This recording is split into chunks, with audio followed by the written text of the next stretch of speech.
you will need to go to participants sections where you find the raise hand feature below.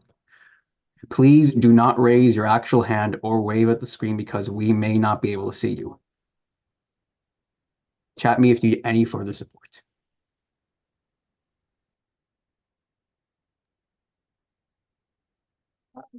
Okay, John, if you would just let me know if Felice joins us. Okay. All right. Hi, folks. Thank you all for coming to the Parks meeting of Community Board 8. I'm Judy Schneider, one of the co-chairs, and hopefully Felice Farber, my other co-chair, will be with us soon. I see Amy Wooden of the New York City Parks Department is with us, and I'd like to invite her to do a presentation of the alterations to the Swedish cottage. Could you unmute Amy, please?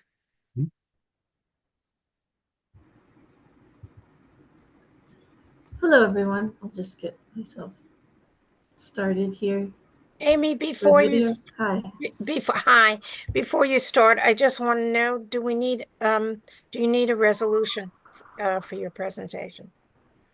I will, in order to proceed with Okay. review at LPC and PDC, yes. Okay. Thank you. Go ahead. Okay, I'll share my screen if that's possible, or I also emailed with a presentation in advance as well. I'm not sure what you prefer, but at the moment, oh, there it is. Okay.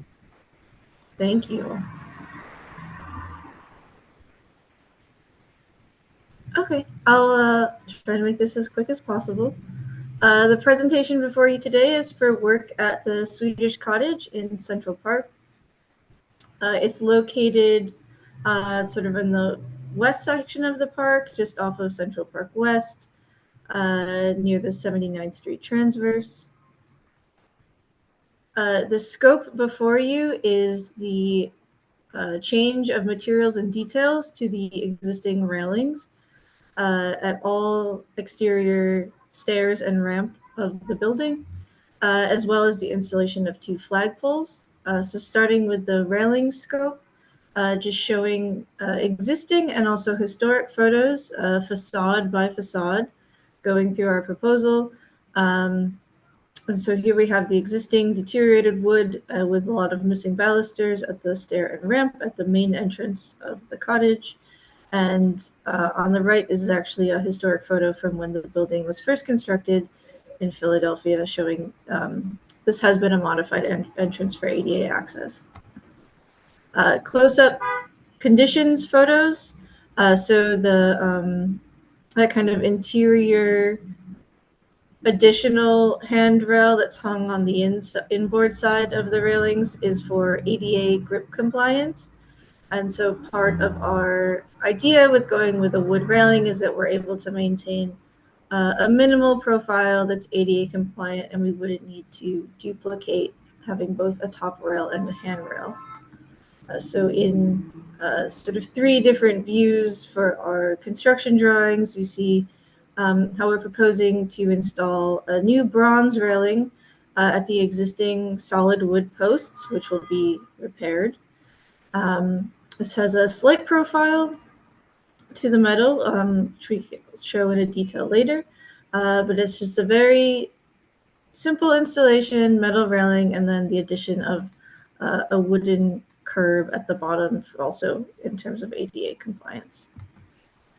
So at the stair, plan and elevation detail, as well as that sort of expanded profile showing the slight design to the railing. Moving on to the east facade, this was an entrance that is not historic to the building. It was brought in the 1980s restoration as egress for the theater function. So existing and historic photos showing their sort of various iterations of this facade over its period of use in the park. And close-up photos, the same level of deterioration, highly weathered and deteriorated top rails and missing components. And here you can see, I didn't point them out before, but the circular wood sort of rough hewn posts are what we would restore to hang the new railings on. And same detail sequence. And then the south facade is the staff entrance currently. It also had many iterations of stair and rail configurations. So this is really just a narrative to sort of walk through that there is no one historic precedent for the building. And existing photos here showing the high level of weathering and deterioration and missing components. And the same detail, they all match throughout the building. The next portion of the scope is for the installation of 2 flagpoles at the ground. The cottage was initially constructed with a flagpole at the roof ridge. It then went through a period of having just a finial, and the flagpole was brought back in that restoration campaign that was done under Buyer Blinder Bell. For a good period of time, the American flag and the Swedish flag, which they're sort of at rest here in this photo, but there are 2 flags on that third from the left photo. We were flying both the Swedish and American flag on the same pole, and that is not in compliance, sort of diplomatically or in terms of international country relations. So we had to remove it, and part of this project was figuring out the compliant way to fly the Swedish flag, which has, a lot of support from Swedish American communities and the Swedish consulate themselves, just as a visual marker that this was a building meant to demonstrate Swedish vernacular architecture, and was sort of given by Sweden at the initial exposition where it was first seen. So our proposal, following, like I said, these sort of rigid guidelines for flying a foreign country flag, is to install 2 poles just in front of the ramp at the main entrance. The one on the sort of left of our screen will fly the American flag, and the one on the right will fly the Swedish flag, and this will keep us in the sort of highest regard for diplomatic relations of displaying both of these equally and in relation to the main entrance of the building.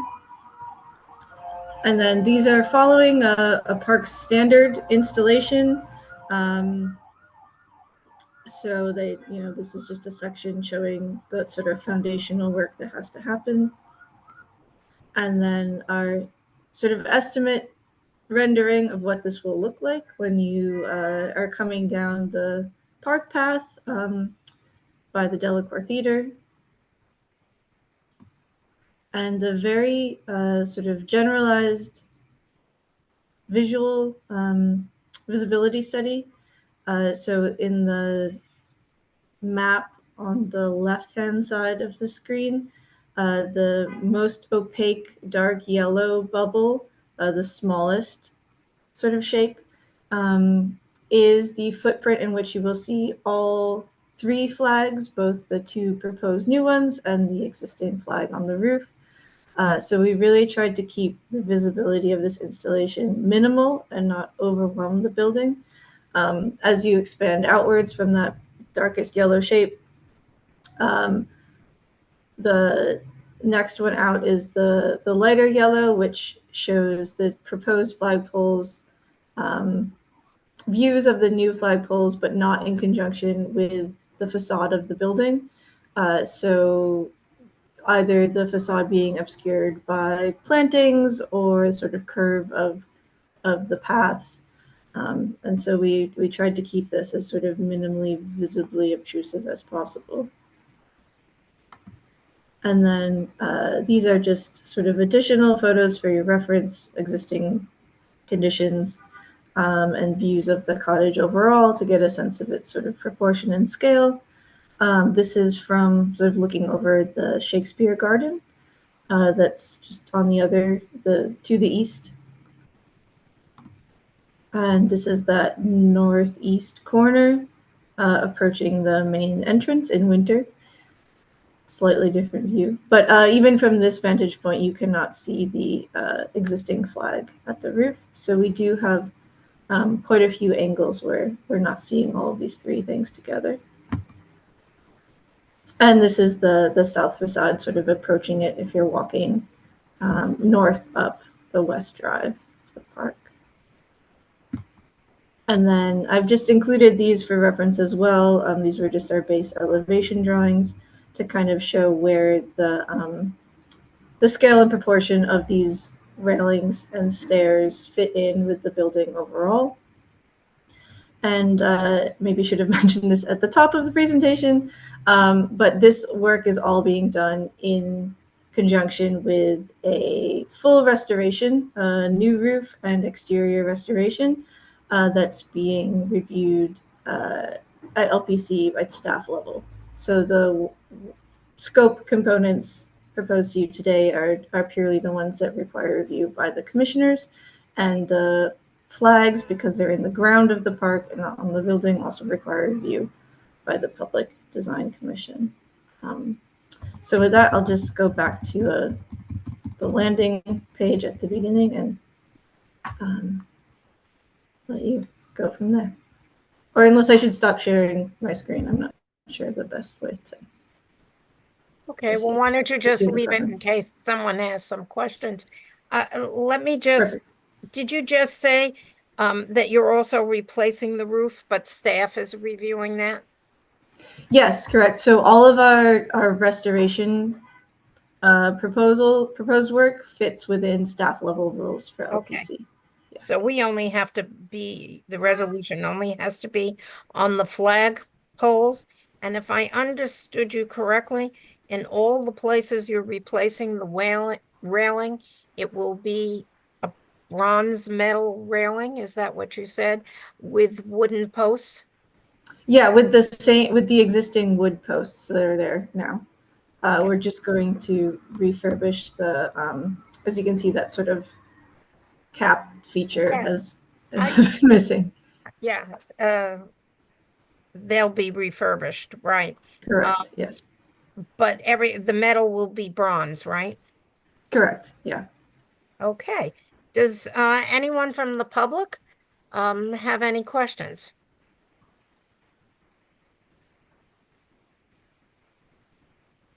Okay, John, I'm going to need your help with this because I can't see who's here and who's raising their hand. Are there any board members that have any questions? Okay, can we have a resolution? I did want to interrupt, just to let you know that we only have 3 members on the board right now. We still need 4 for the voter resolution, of my knowledge. Well, we're going to go with what we've got, and we'll talk to Valerie about that, I guess. And besides, this is going to be voted on at the full board, so we'll have more members, so that won't be a problem. Who is here besides Barry? Who's the public member? Who else is here? And that'd be Craig Ladder. Craig. Okay, great. Craig, you want to give us a resolution?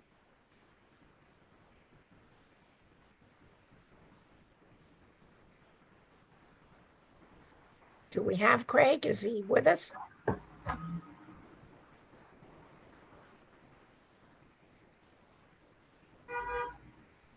Can you unmute him, John? I did. I asked to unmute. Okay, Barry, do you want to make a resolution? I do indeed. Thank you. Very, very comprehensive presentation. Thank you very much. A very, very attractive destination. The resolution is to approve the application as presented. Okay, I'll second it. Can we find out if Craig, ask him again? Craig, do you want to vote? Maybe you could. I stepped away, so I actually was not present for most of that, but I'm back now. Okay, so we're just approving bronze railings with the center wood posts redone on the cottage, and they're leaving the one US flagpole on the top, and they're making two new flagpoles on the ground, one for the US flag, one for the Swedish flag, because the way they're flying them together isn't the correct way for flags of another country to be flown. So they're making two separate flagpoles out front. And that's the whole resolution to approve Okay, as good. written. And Okay. and for voting, I'll vote yes. Okay, so we have two members and one Public member. public member. Okay, voting yes. Bradley Harrison's also here. Sorry to interrupt. Ah, hi, Brad. Brad, did you happen to watch any of this? Brad? Can we get him to unmute? Hey, There can we- you hear me? Yeah. Yes, Brad, I did you? I saw some of it. So if you need me for voting Yes, purposes, I yes. do. Okay, Yeah. okay, so that's Yeah. yes from the members and one public member. Okay, so we've got four. Okay, so thank you very much, Amy, for coming to do the presentation. Let me just ask, is it still a marionette theater? It is, yes. It has programming every weekend. Oh, great. Yes. Okay. All right, let's move on to the second item. John, you'll have to tell me if our people are here. This is a presentation of the Esplanade from 94th to 104th Street, 14th Street, including the pier at 107th. Is Tara Das or Karen Presbilke or Meredith Simon Pearson or Mary Everly here? Do we have anyone here? Tara, oh, good. Well, Hi. Yes, I'm here. We're joined by Meredith and Mary. okay. So do you folks want to give us the presentation? Absolutely. Okay. Mary Meredith will be pulling it up shortly.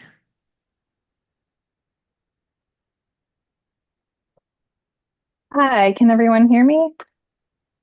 Great. Let me just share my screen. One moment, please.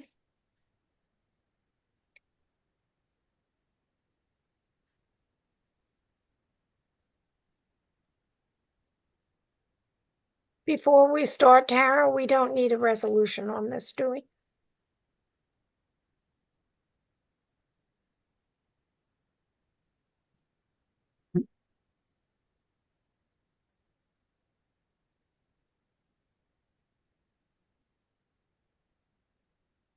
Okay, can everyone see my screen?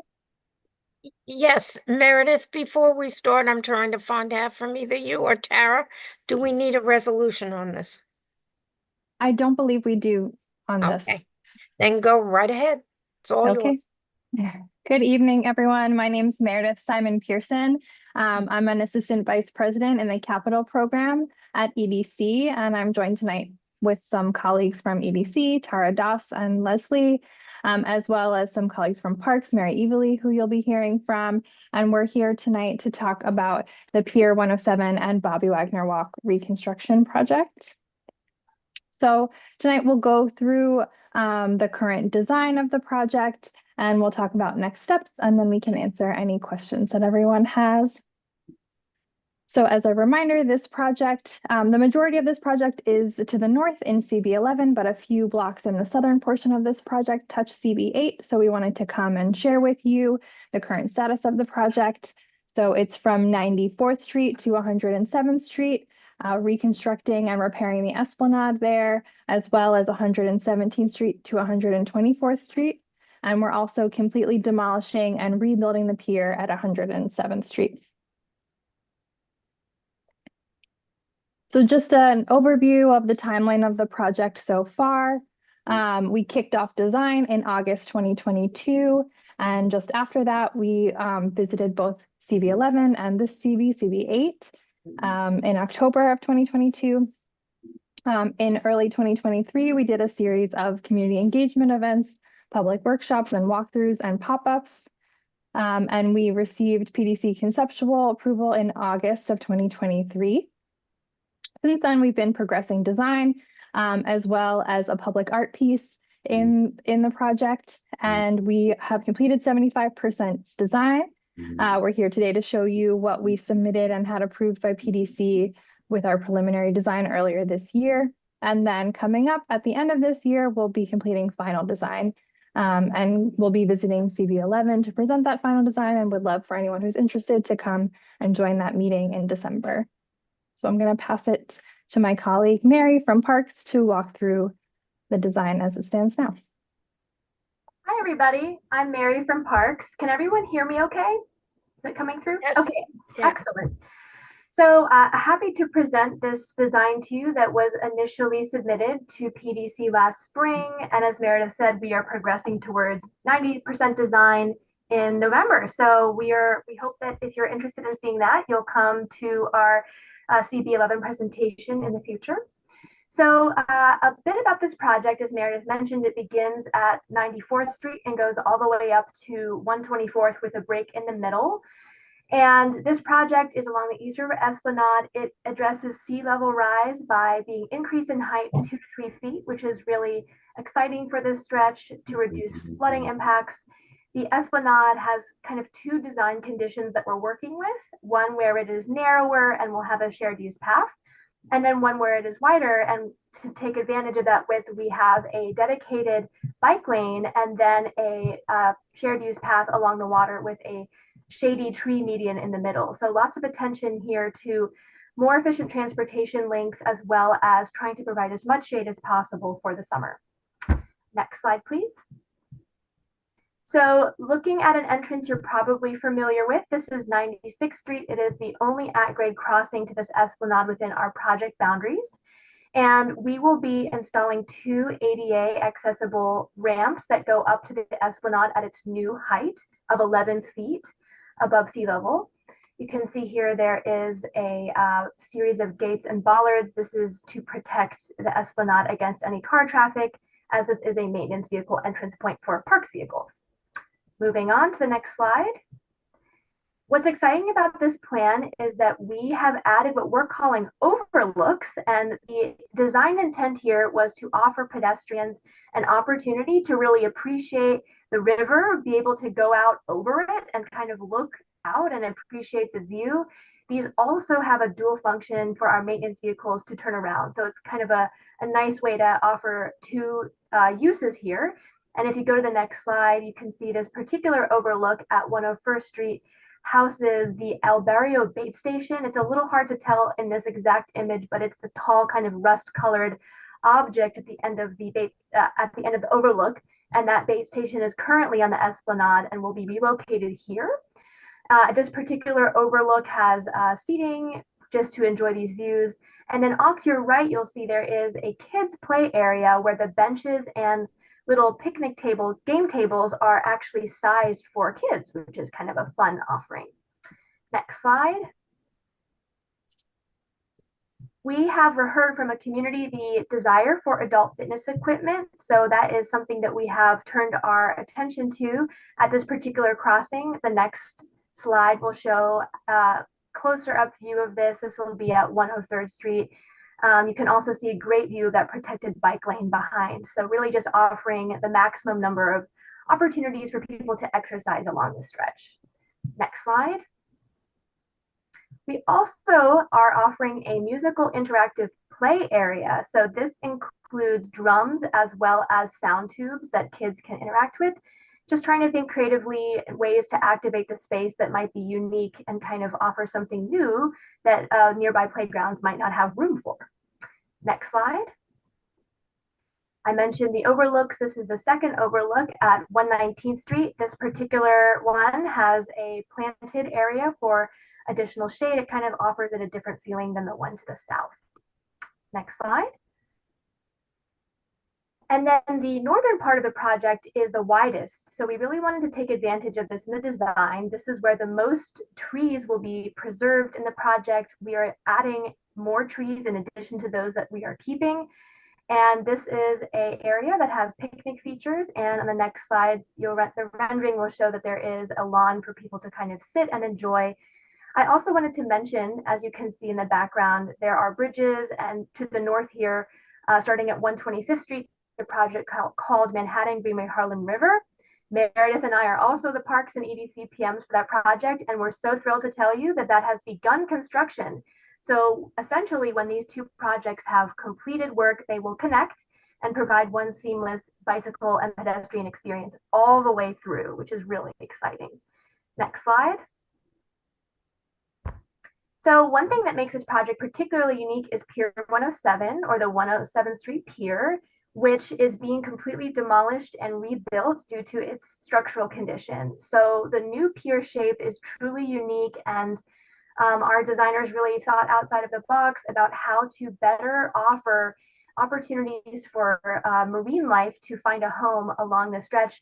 We did extensive research using a benthic diving report to learn about the organisms that live in the East River and the Harlem River, which are quite plentiful. So the intention here, as you'll see, there's a kind of a triangle between the two entrances to the pier, and this is intended to be an ecological habitat.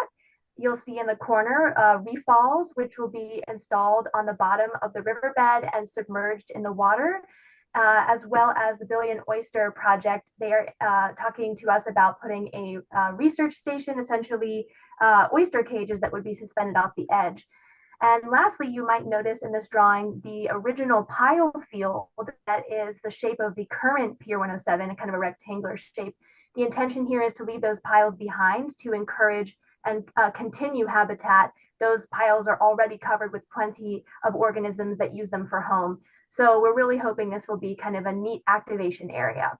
On the next slide, I'll talk about some more features. This is just a view of the scale of the pier. And one thing to note in this rendering, you'll see kind of a semicircle shape along the esplanade in that triangle shape. That's the public art piece, which Meredith will discuss in a bit. So just file that away and we'll get back to it. The next slide. This is the picnic table entrance.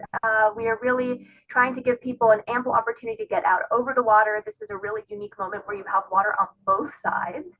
And the next slide shows that when you're along that arm, you can actually look down into that ecological triangle and see some of those piles that have been kept from the original pier, as well as the reef balls. And one thing we heard in our community workshops that we hosted last year was the desire for educational opportunities. So we're really offering this as an opportunity for the community, maybe local schools, to come by, look down into this triangle and see what might be living there. Next slide. The pier has a diversity of seating choices. This particular shade structure and seating combination is our main seating area. There are seats facing in both directions to really allow people the opportunity to see both of the wonderful views. On the southern side of the pier, where there is more sunlight, we have a larger gathering space. And on the next slide, there's an image of just what could happen here in terms of programming and events. This is really kind of the living room, if you will, of the pier that looks out at this incredible view of the Wards Island Bridge. And then the next slide, we discuss the further seating options at the end of the pier. We've got a great variety of sun loungers, some gliders, which are kind of a fun addition, as well as standard benches. The next slide will just kind of capture the variety of options to really provide a destination when you get to the end of the pier. Next slide. And then lastly is our shade canopy, which is, if anyone remembers, there's a pavilion that is currently over the top of the pier that is a bit heavier and kind of dense. So the goal here is to provide something that does give shade, but also feels light and airy. And the designers pulled from the inspiration of waves and wind, as well as sailboat sails, to kind of give this nautical, airy feeling. The shade is basically from the steel shade structure, and then there are perforations of sunlight which provide kind of this dappled canopy shade, almost like trees. Next slide. And Meredith will pick it up from here and talk about that public art, which is situated right at the front of the pier along the Esplanade.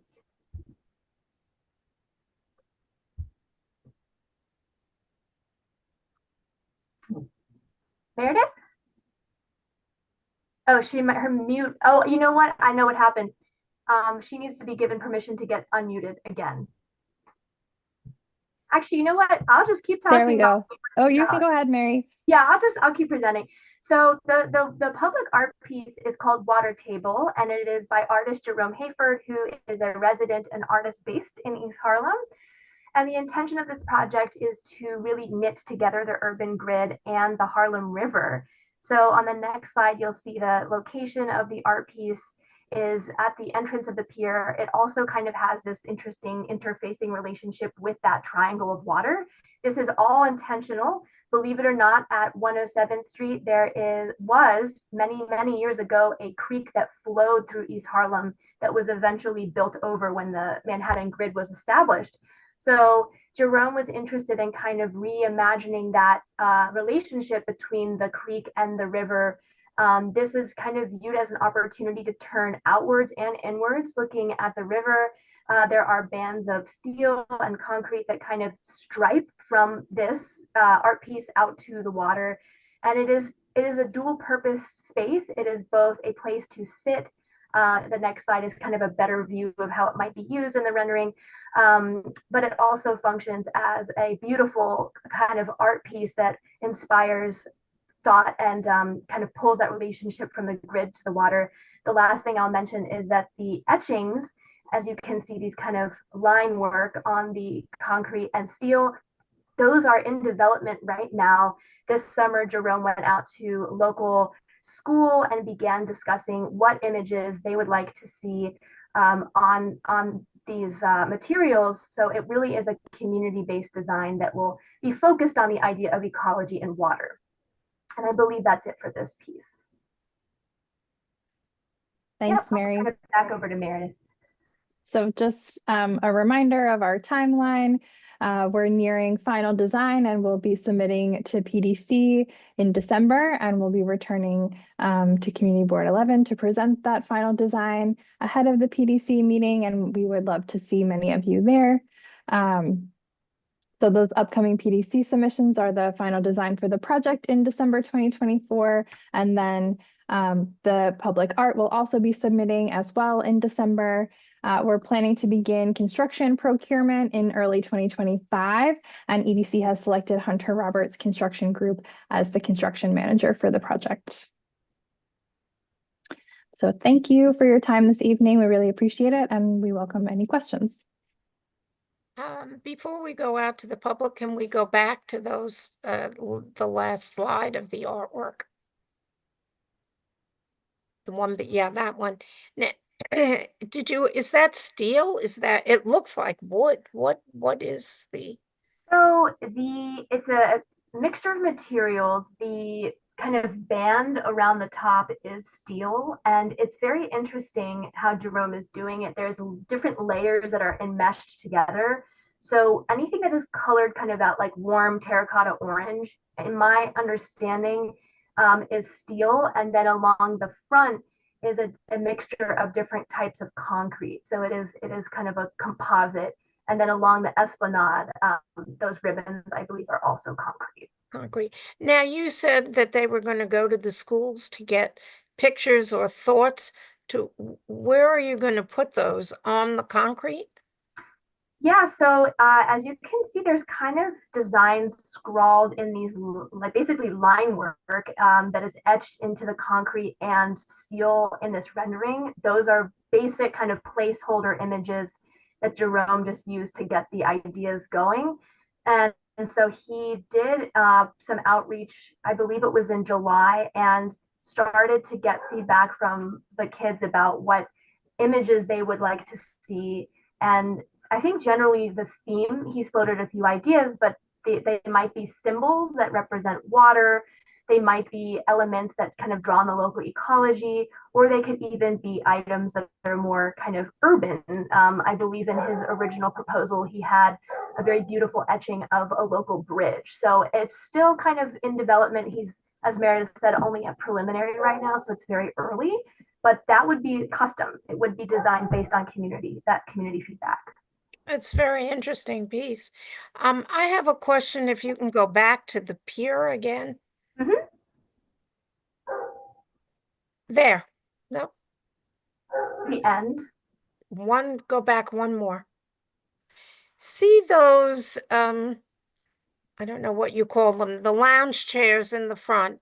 And Uh-huh. then behind it is a metal something with two wide openings. What are Yes. If you go to the next slide, Meredith, that has a better view, these are what we call Yes. gliders. I mean, Oh, basically they're like similar to I swings. got it. We don't call them Okay. swings because they don't really swing that high, but they are Okay. movable. And we've drawn from other piers in the city that have these. So That's they do very move. interesting. Yeah. Kind of a fun interactive element at the end. Okay. Those. Oh, and the artist's last name. I didn't get that. His last Jerome. name is Hayford. It's Haferd. And he's based right, I think, like basically at the Esplanade. He lives at like 112th or something. He's local. So he also has another piece in Marcus Garvey Park, I believe, currently. So his work is all around. All right. And then I have one question that does not apply to this, but has come up at Community Board 8. Is there anywhere in this project where we have a crew group? Mary Hawk is head of that, and she had a davit for her boats. Are you planning to reinstall that anywhere around 96th Street where it was before? What is the story with that? Yeah, so we did look into reinstalling it in that location, and that research included talking to our permitting agencies, one of whom the Department of Small Business Services, also known as SBS, who is responsible in permitting waterfront work. And we discussed whether they would allow Davit to be reinstalled, and they were deeply concerned about the safety of that particular configuration. Additionally, they were concerned that it wasn't accessible in the sense that only people who are able-bodied could use it. So essentially, the background on that davit is when it was installed, it was not permitted at the time. Now that we are doing a formal project and everything has to be permitted, it's not meeting the burden of safety, unfortunately. So from there, we reached out to our partners at RIPA to see whether there were any resources available in Randall's Island for a possible alternative boat launch. And they have worked with the Parks Department on this question. Last summer, we did a site visit with RIPA, NYC Parks, and East River Crew came along. There were two different possible locations for a boat launch. I know that East River Crew uses Whitehall Gigs. That is the boat we were discussing. There is an existing kayak launch on the north side of Randall's Island that could, RIPA essentially acknowledge that they could do kind of work on that to make it easier for those particular boats to get in and out, being that they're a little larger. That would include like clearing boulders, which are currently there and might be like restrict the path. We also have discussed East River Crew the logistics of relocating their trailer to a close by location on Randall's Island that would be nearby a launch. And last we spoke with them, they were considering these. I think they have lots of concerns about whether those locations would suffice for their boats, but that is where the conversation remains. Unfortunately, the davit, as I mentioned, from a safety perspective, it cannot be permitted. So we have now kind of pivoted to try to find an alternative with them. So that's well, an ongoing last I spoke to them, Randall's Island wasn't going to work. That was the last time, unless things changed. Okay, so, but there is nothing on our side that's allowable. Okay. Unfortunately, no. And just to give a little more context on that, because the seawall is this like sharp right angle right into like speed currents, it's just from the perspective of safety, not as gentle of a launch compared to Randall's Island, where you have kind of a slope and kind of more rocky natural features, a very gradual entrance. So that was the concern of SBS, is that that geometry is just, it's very urban and built and kind of Okay. not welcoming from a safety perspective. Okay, got it. Okay, just wanted to check it. All right, now I see some hands up from the public. Elliot? Can we unmute Elliot? Hi, can you hear me? Yes, Elliot. Great. Great. Thank you for that talk. So I was an avid cyclist in the city for 10 years, maybe more, until unfortunately I was like an e-biker kind of bore into me, and I fell and I had an accident and I broke a bone, and like I was already very concerned about what's going on in the bike lanes in New York City. And so I stopped biking, and now I walk around, and walking's great too. So I saw the aerial view. In fact, if you could like maybe pull up that aerial view with the bike lanes and the pedestrian lanes, that might be perfect. So like I was thinking of the west side, the Hudson River, I don't know what they call it, but there's like a bike thoroughfare there. And Right. I don't go over there often, but the few times I've seen it, there's like, you know, some of these e-bikes are going 25 miles an hour or more. All kinds of different vehicles, different speeds, and it's all kind of very interwoven with the pedestrian traffic. So I'm wondering, like, what are your thoughts on safety and just sort of everybody being able to do what they want to do without being in fear of their life and limb? I'm not sure of the restrictions, if any, on the East River Esplanade regarding e-bike use. That would definitely be a question for the borough. I don't think we have anyone from the borough here. I know we've done pilots elsewhere in the city to look at e-bikes and whether they could be integrated safely into park spaces. I believe that pilot is still going, but the conditions of that pilot is in places like Prospect Park and Central Park rather than linear stretches like this one. So I don't quite have an answer for you regarding any kind of policy about e-bikes. Are you suggesting that they're not going to be allowed? That's the default position? I don't know if there's no rule against them. I would imagine they are on the Esplanade currently. But I don't know. I don't know what the policy is currently regarding whether they can or cannot be on the Esplanade. But my assumption would be whatever the policy is currently would remain. Okay. And so, but as it's currently designed, that is some sort of bike and pedestrian lane, that one with the dashed yellow lines? Yeah, so the darker gray is a bike lane. That's correct. It's dedicated, so there would not be any pedestrians in that area. Okay.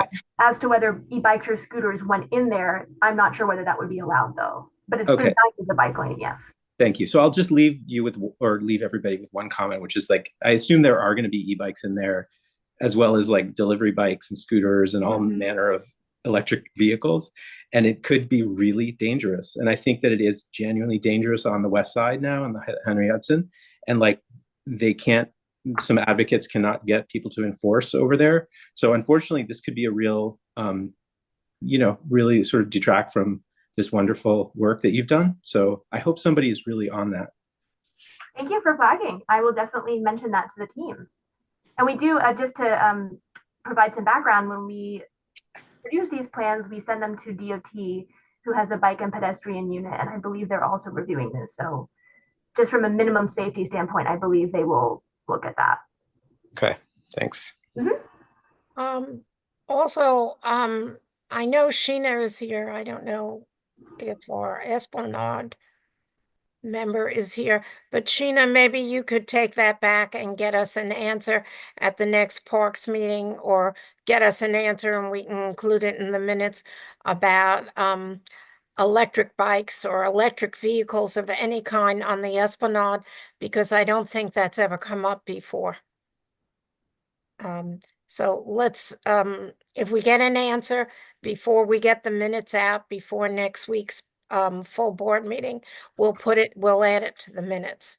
I think my co-chair, Felice, has joined us.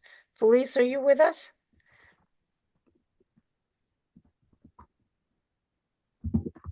No. Okay, I thought I'm unmuted now, so yes, I am. Okay, good. I'm glad you could join us.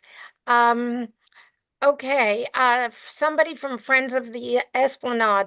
Is that you, Jennifer? Can we unmute Jennifer?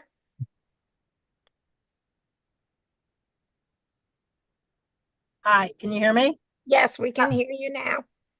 Hi, great. So thank you so much. Thank you, board. And thank you for that great presentation, which I've now heard a couple of times. And as you know, EDC and Parks, Esplanade Friends, as the group that's been advocating for this for about a decade, is absolutely thrilled with this generational reinvention that's going to come soon, and in most of our lifetimes, I hope, to this section of Waterfront. So we're really, really thrilled with everything from what it looks like to the fitness equipment to the amenities, et cetera. That said, I just wanted to respond to a whole number of points. One, since that was the last point made, was the e-bikes. And we are quite familiar with the quote unquote pilot. And as the group that advocates, and we've been going back and forth with the borough for years now, because we receive, particularly in the East Harlem section, and I know it's been brought up many, many times at CB8M Parks meetings that we attend, the dangers of e-bikes, collisions that have actually happened, people who have been injured, people who have had near misses. And so while the Parks Department is quote unquote doing a pilot now, it's not really a pilot because the pilot's been done. They're dangerous. It needs to be enforced. And it's only going to get worse when this new Esplanade attracts more and more people. So I'd like to, second what I believe his name is Elliot just said. That's where we stand on that. And I can, I've submitted to the Parks Department and to many others, testimony and other people who come up to us multiple times and write to us about this security issue. So that's where we stand on that.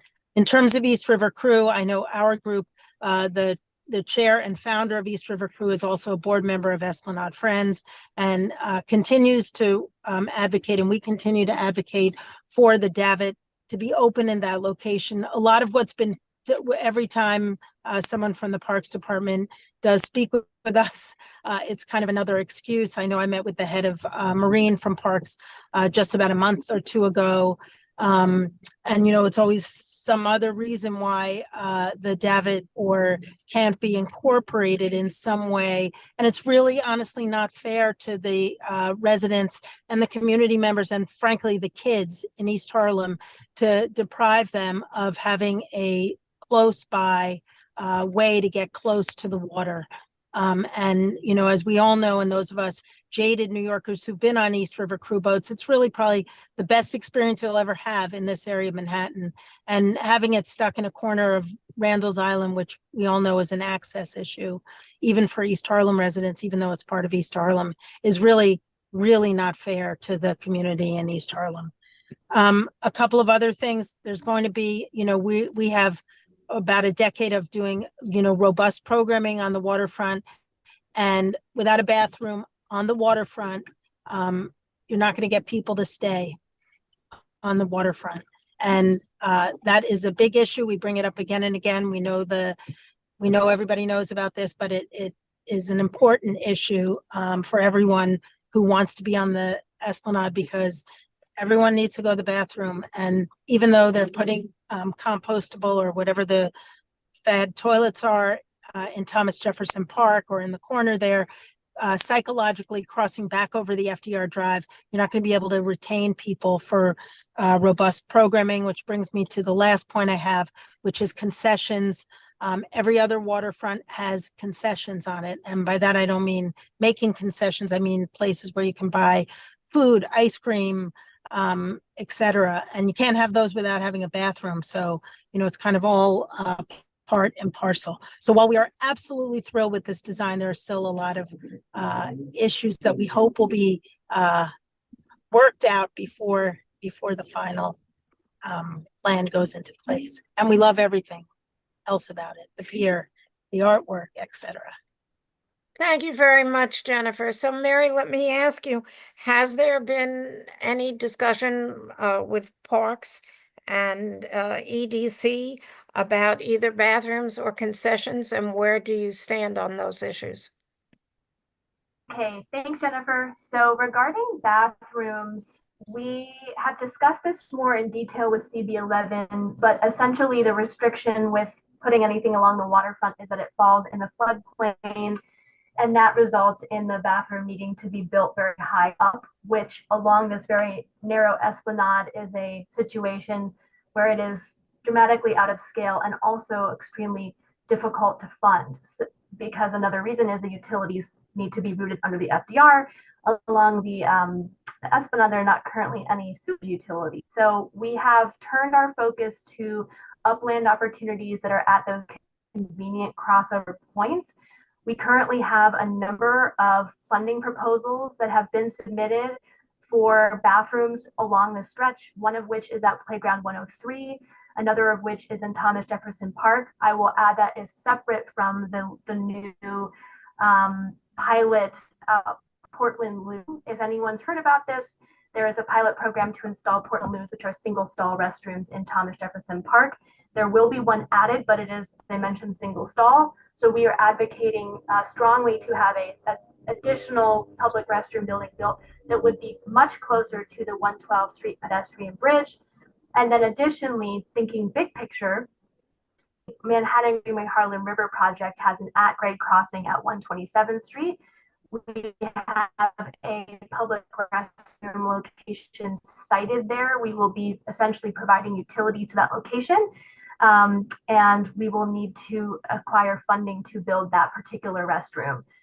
So we've made a number of funding pitches. We've talked to local council members, borough presidents. We've applied for funding, the local East Harlem DRI grant.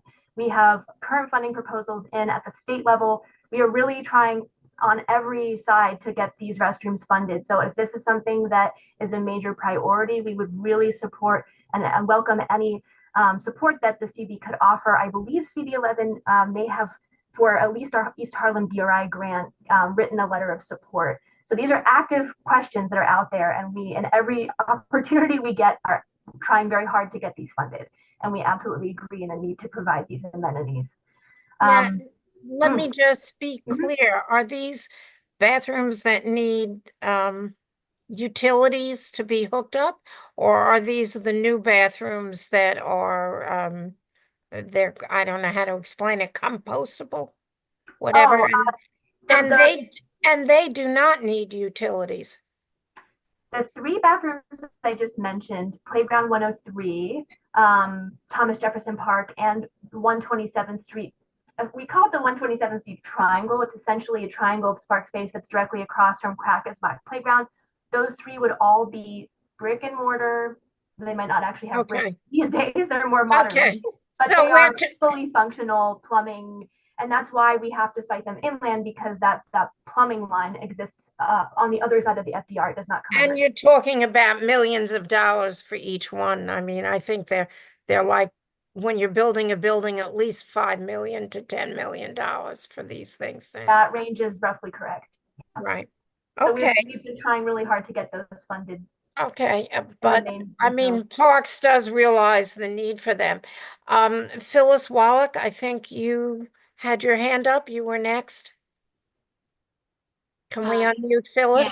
Yeah, hi. So this is a beautiful proposal. Everything looks great, but maybe I'm just uneducated on this. How do you prevent people from sleeping overnight on all those lovely new lounges and all that stuff? I mean, that seems like a very welcoming area. That would be another question for the borough regarding the enforcement policies. I'm not sure how frequently they're out there. I do know they are. So there's no gating or anything like that to close the pier off at night? We did discuss that with the borough, whether the geometries of the pier's entrances make them very challenging to gate because they're so long, like they're very wide entrances. They would require a post in the middle, which would be, I think, an impediment to vehicles. This was a conversation about a year ago, so I apologize. I'm a little fuzzy on why we design perspective, found that to be challenging. But ultimately, I believe the logic is that other piers are not gated either along this riverfront or on the west side, I believe. But that really would be a Steve Simon question about the policy of how often maintenance crews are out there and what they do when they encounter people sleeping.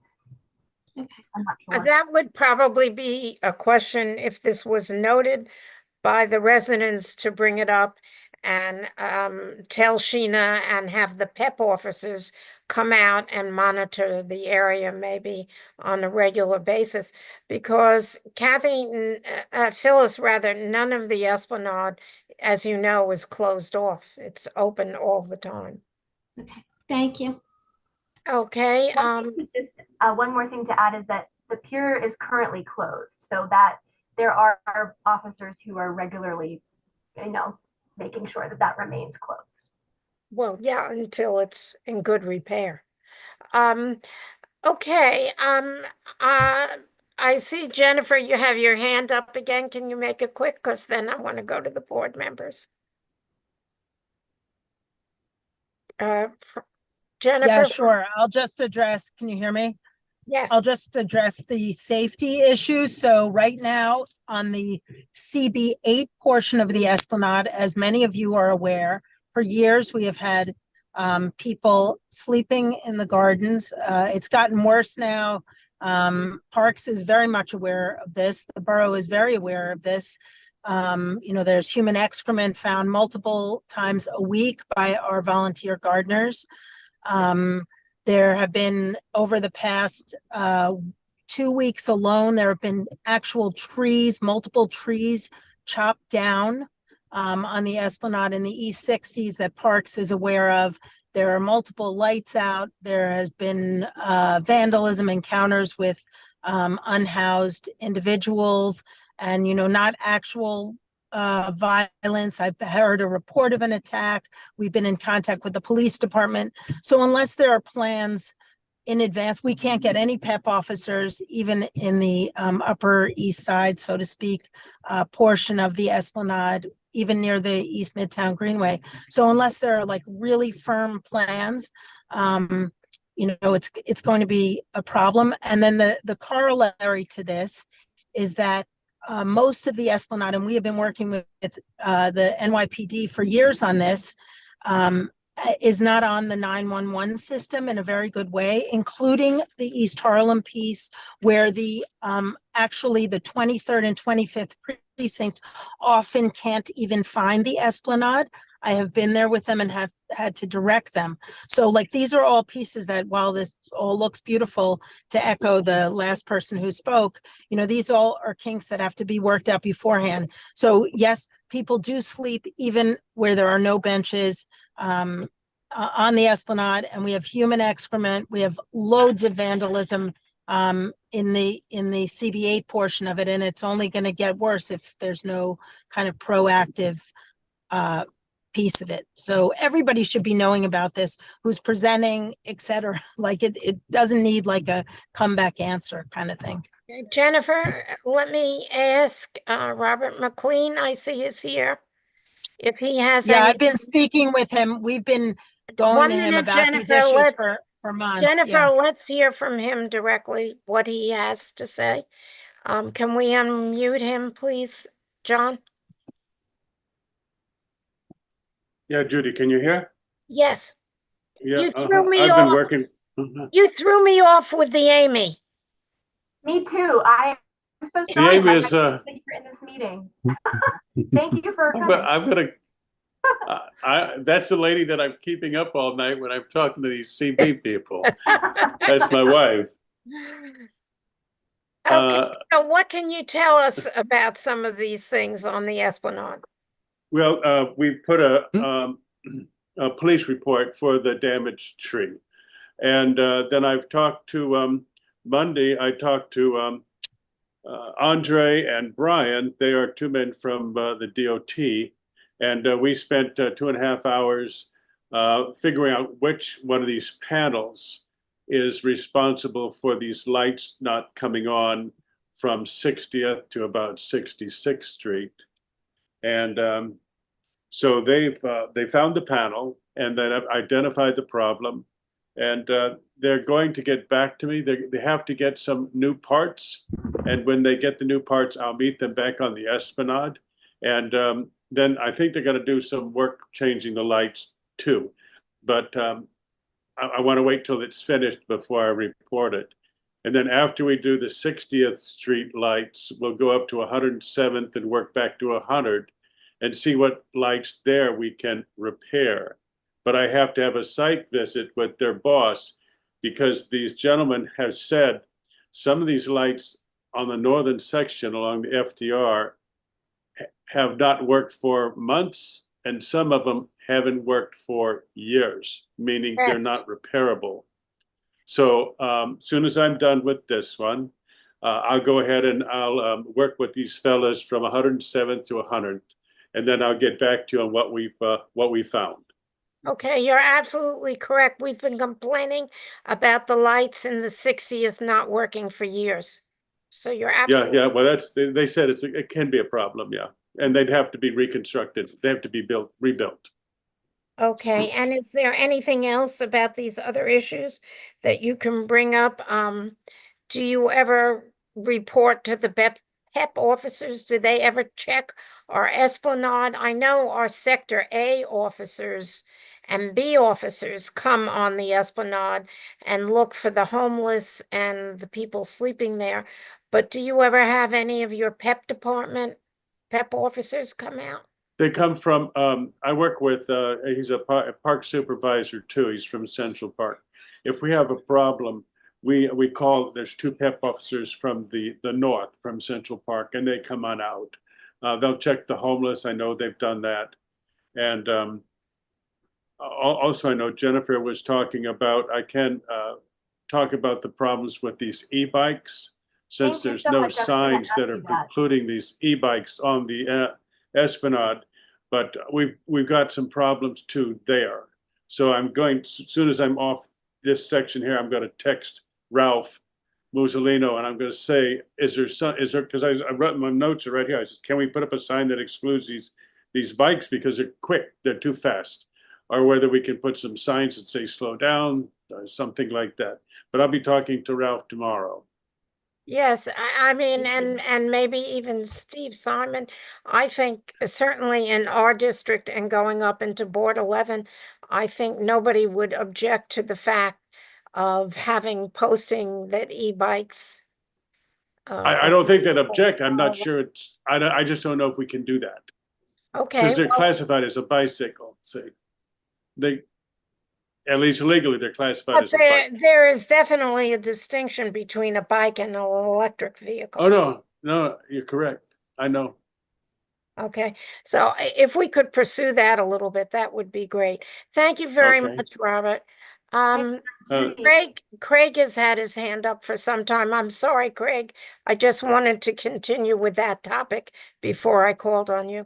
Sorry, do you mind if I could really quickly respond with two items that came to mind during this discussion that I think will provide even more information? Sure. Regarding the safety of the bike lane, I do want to say that we are, in addition to the signage that Mike mentioned there, we will have standard greenway signage along the Esplanade that will match the greenway signage elsewhere. So it will be a continuous kind of experience for those biking along and walking along. And then at those merge points where the bike lane comes into the shared use path, we are looking carefully at any kind of basically pavement markings and kind of caution tools that we can have that will make it, a kind of a slow down moment for the bike. So we are also looking at that from a design perspective. And then I also wanted to say regarding what Jennifer mentioned about not being able to get help on the Esplanade, we are installing a series of call boxes. We don't have that particularly in the designs we show here, which are all renderings, but there will be a series of call boxes as well as life rings that are stationed along the Esplanade. We are being very mindful of having those emergency moments. We also have a ladder at those locations in case anybody does fall in the river. So we are thinking carefully about safety. And lastly, we are looking at having markings in the pavement that would show the nearest street coordinate that could provide assistance to somebody who is wondering where they are, because sometimes, admittedly, when you are along the East River Esplanade, you are wondering what the nearest cross street is. So we're hoping that both the call boxes, the ladder life ring, and that signage on the ground will make it easier if somebody does need help. Just wanted to throw that Now, out there. let me ask you a question about that, because at one point down in the 60s, early on years ago, we had brass markings for 61st, 62nd, and of course they got fried up and taken for the value of the metal. So they disappeared. Will these markings be not brass, I hope, but something in the pavement? And will it be all along the Esplanade? And will the call boxes also be in board 8, not just in board 11? Because we've been asking for that for years as well. The call boxes are stationed evenly along the project boundaries. I believe I'd have to pull up the site plan as to where in the 90s it falls, but it's probably closer to 96th Street, if I were to guess. Okay. Is there any way, and maybe this is something we have to go back to EDC and it may be more funding, but maybe somebody can let us know. We'd like to have call boxes between 59th Street and 96th Street. Yeah, I'm happy to pass that back. That would be a brand new project, I believe. It would have to be okay. So maybe you can, since you're with Parks, maybe yeah, I'll mention that it was requested. Right, maybe you can take that back. Okay. Okay, Craig, I think we're finally ready for you. I was very happy to wait and allow everyone to continue those discussions, but thank you, Judy. I want to just thank the Parks Department. I think this is very exciting for our community district and even more exciting for East Harlem. I did have a few questions and comments. As I'm going to ask my questions, is it possible to just pull up the drawings for the section that is within our district, please? Our particular site plan, so we have renderings because they are the most visually, they tell the best story. The section that is from 94th to 96th it's basically a narrow pathway with benches and some trees along the back, basically forming a buffer. But the closest image would be that rendering of the 96th Street pedestrian entrance. So if you'd like to see that, we could pull that up again. Sure, if you don't mind pulling that up. I guess one of my questions was, how was the transition from, I believe it's what, the current 8 feet to 11 feet taking place? Is that going to be all within the confines of the new construction? Exactly. Yep. It will be a slow, gradual grade that is very well within the ADA requirement. So at 94th, it will begin to slope up. It will slope back down at 107th, which is where the project ends, because of basically we are prioritizing the parts of the Esplanade that are in the worst structural conditions. So the project ends at 107th. There's a stretch there that is not being rehabbed in any project, but that's a future portion we're hoping to do. And then the project picks up again at 117th, where it grades back up again, and then it grades back down towards 124th, but it will be very gradual. Okay. And when you were just mentioning the buffer, are you talking about these trees that are going to provide a buffer between the ramp and the FDR Drive and the Esplanade over there to hopefully? Yeah, that's part of the buffer. Meredith, if you go to the next slide, there'll probably be a better view in one of these upcoming renderings where the buffer is shown. Let's keep going. I'm hoping there's a rendering that will show it. Yeah, like right there. You can see between the bike lane and the, I think that rendering did the best job of telling the story. This is the only part where there is no buffer, unfortunately, because the adult fitness is very wide here. But as you move north in the future renderings, the upcoming ones, you'll see that we've maintained some kind of buffer, whether it is shrubs or trees, always between the bike lane and FDR where possible. All right. That was a major priority for us. And the bike lane, does that continue down to 94th? Or does that end at 96th? The bike lane responds to the width of the esplanade. So there are portions of the esplanade that are wider, and where we could fit it, that bike lane was added. Then there are portions just naturally based on the way it was constructed that are narrower. So I believe the bike lane begins, if we go a little further south, well, it picks up at 124th. So this is the north of the project here. There's a very, very narrow portion at 122nd through 120th where it's just one very narrow path. Here it picks up again, and then you can see it merges back at roughly 103rd Street. And then I believe there's one more portion of bike lane for the south. So where available, we have added it. So, but do you know offhand if it will be in our district between 94th and 96th, or is it too narrow? Too narrow. I think it's too narrow. Yeah, it picks up after 96th Street. Okay. Yeah, and unfortunately, technically what falls in your district is a narrow bit of esplanade and the entrance, but of course we value your feedback on the entire thing. Okay, and I'll come back to bike lanes in a second. The three other questions I had before I get into the bike lane item is, are there any water stations that are planned to be put in? Yes, indeed. We have water stations and bike racks provided at regular intervals. Mm-hmm.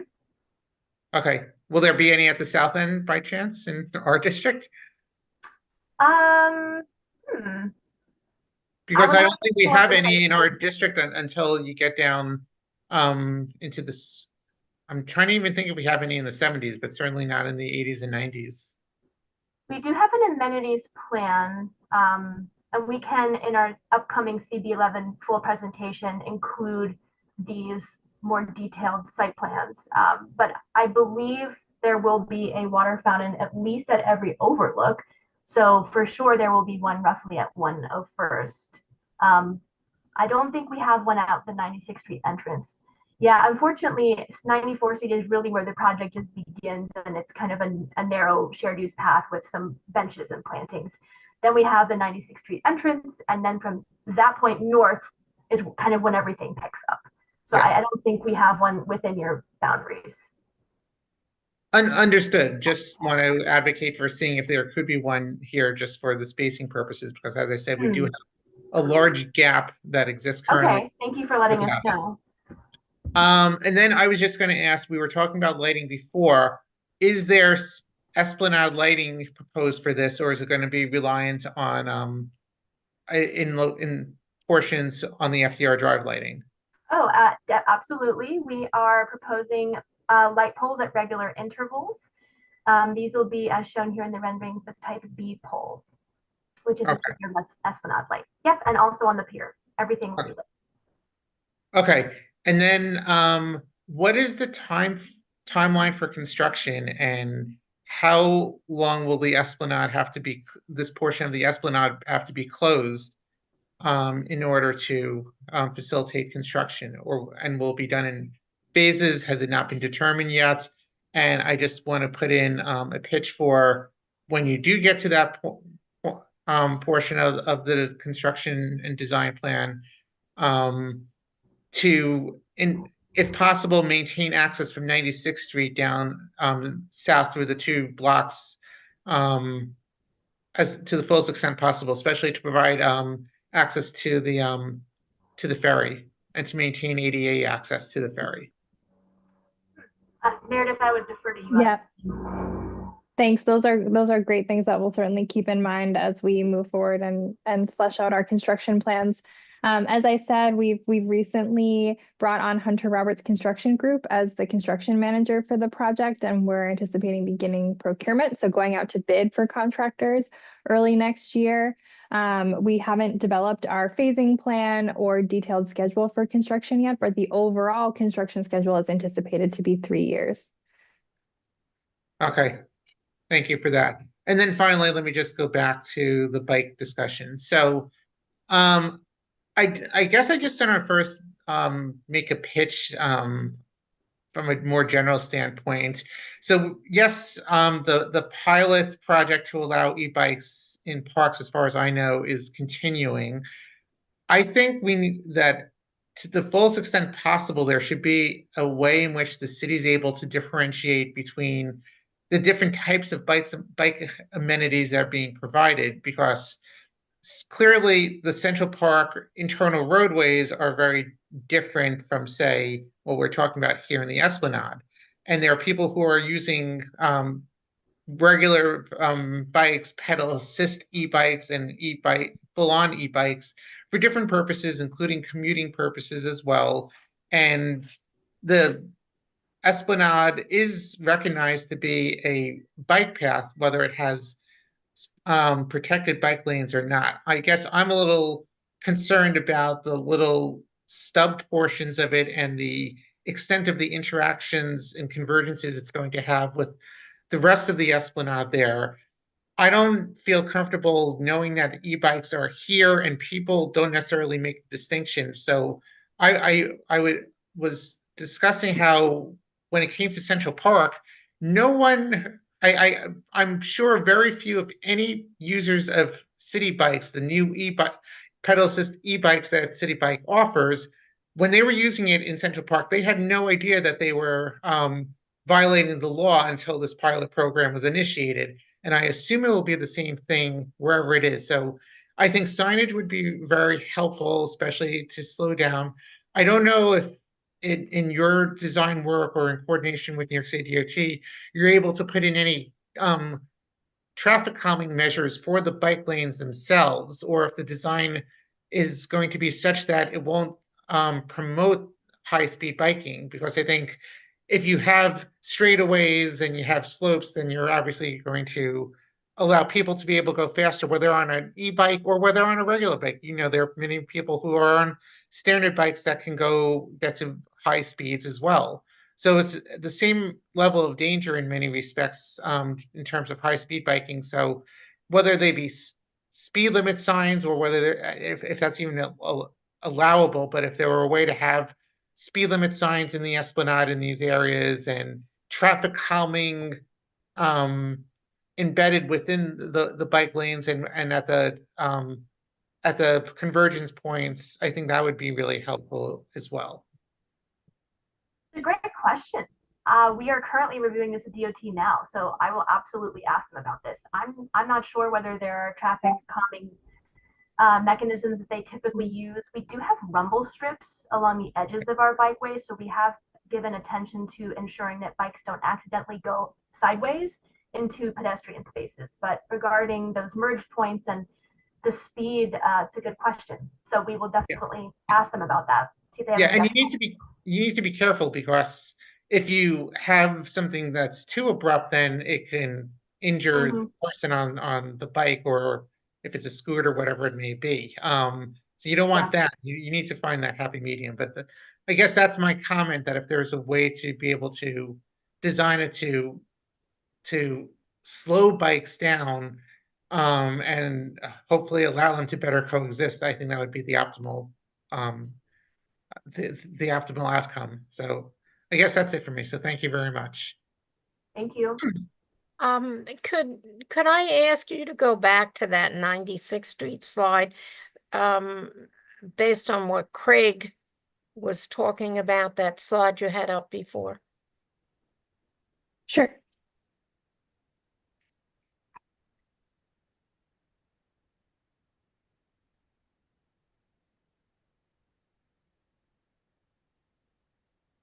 Yeah, when I look at that, it looks like to my left, there's a path, which is the pedestrians, and then there's that very tall, or the bikers, whichever it is.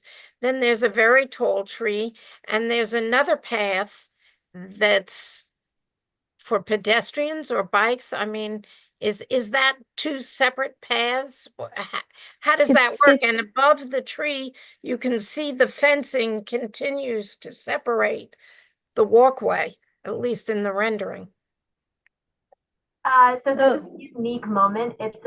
These are two ramps that are leveling down to the at-grade crossing. So everything you see here is a place where bikes or pedestrians could go. It's a shared use ramp, and a shared use path where they kind of come together.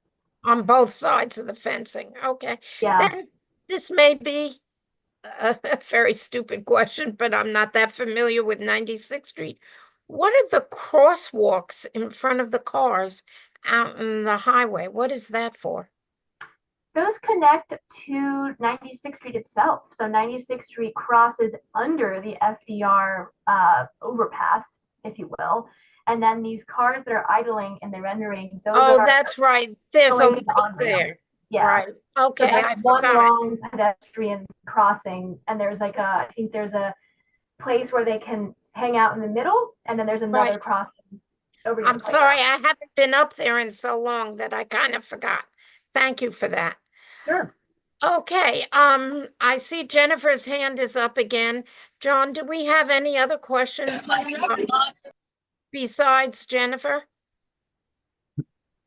No. Okay, then we'll call on Jennifer. Friends of the Esplanade? Yeah, hi, I hope you can hear me. Yes. Yep. So I want to just thank Greg a lot for that traffic calming suggestion, because I think that is something that has never been brought up before and could be really, really key.